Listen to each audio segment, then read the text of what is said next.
Welcome to The Explainer. Today, we are cracking open the case file on a man who was, without a doubt, one of Victorian England's most infamous criminals, Charles Peace.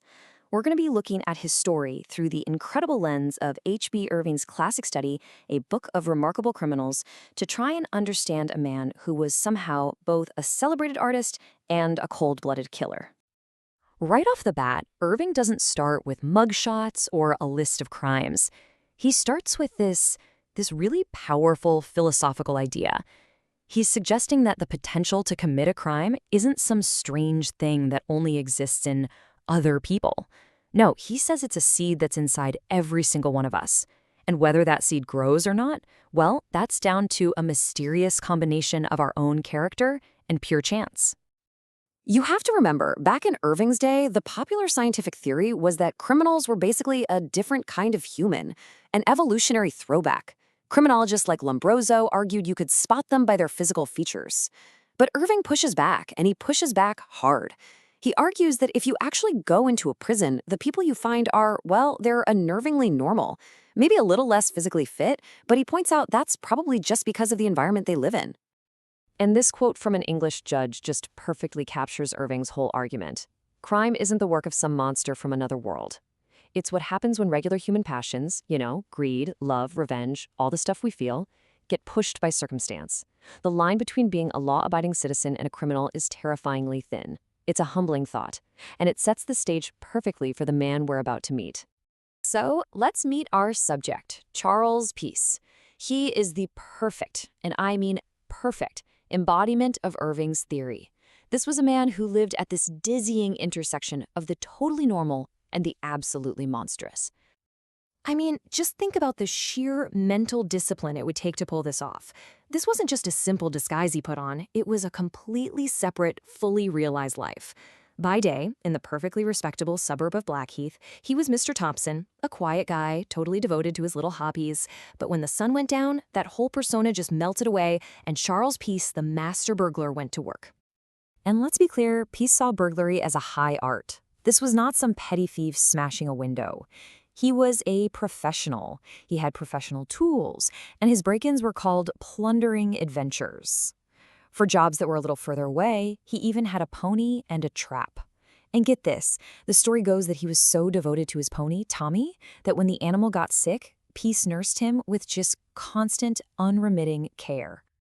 So here's the crucial point. You'd think a guy this methodical, this calculated, would eventually get brought down by a botched robbery, right? A clever detective. But that is not what happened.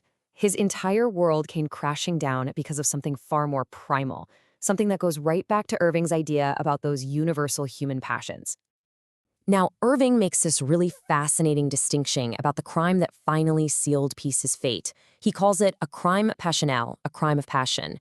He even wonders aloud if a French jury, who were known to look at these kinds of acts a bit more leniently, might have found extenuating circumstances.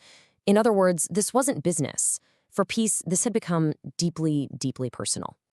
The respectable Mr. Thompson and the master burglar Charles Peace stopped being two separate people the instant Peace shot and killed a man named Dyson. Irving argues that this murder wasn't driven by the burglar's greed for money or valuables. It was driven by the man's obsessive passion for a woman. It was a single, violent, emotional act that completely shattered the two lives he had built so carefully. And just look at what he does right after. His first instinct isn't to build an alibi or to lie his way out of it. He runs straight to his family, tells them exactly what he's done, says a quick goodbye, and then he just vanishes. He knows the game is up. The cool, calculated professional is gone, and in his place is a desperate fugitive on the run. So let's see how this all leads to his capture, because even on the run, totally cornered, with his whole world collapsing around him, Charles Peace's incredible audacity and his flair for the dramatic, well, they never left him. The man's sheer nerve is just on full display here. He's surrounded by 3 police officers. His reaction isn't to surrender. It's to pull out a gun and try to shoot his way out. He was a fighter, right to the very end. And he was only brought down when a constable's bullet finally found him in the dark. But his capture, that wasn't the end of his dramatic performances, not by a long shot. While he was being transported by train to go stand trial, Shackled, under guard, Charles Peace decided to make one final desperate bid for freedom. Or maybe for something else entirely. He threw himself out of the moving train. This is just incredible. He explained his motive later, and it wasn't just some slim chance at escape.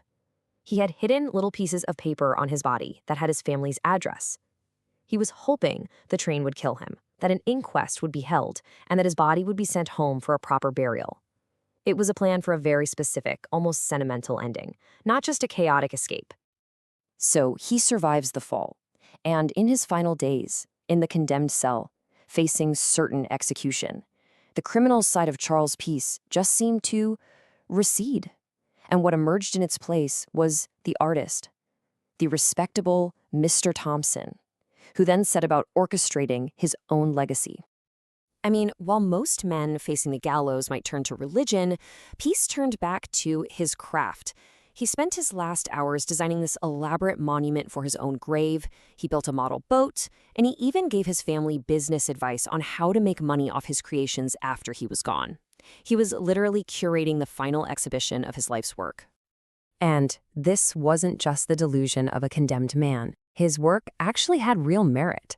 William Powell Frith, who was a very famous and respected painter from the Royal Academy, he reviewed Peace's design for his own tomb and said that it showed the true feeling of an artist. Even in death, his bizarre duality was being recognized. Peace's story ends at the hands of another remarkable, if pretty grim figure from that era, William Marwood. Marwood wasn't just a hangman, he was an innovator. He invented the long drop method to make executions more humane. He didn't see his job as a gruesome task. He saw it as a science, and even as a divine duty he was performing for the state. So in the end, you had an artist of crime meeting an artist of execution. And so we land right back where we started, with Irving's central idea. The story of Charles Peace doesn't give us any easy answers. Was he just a cold-blooded villain? Or was he a man of real talent and strength whose entire life was, as Irving put it, wrecked by his passion for a woman?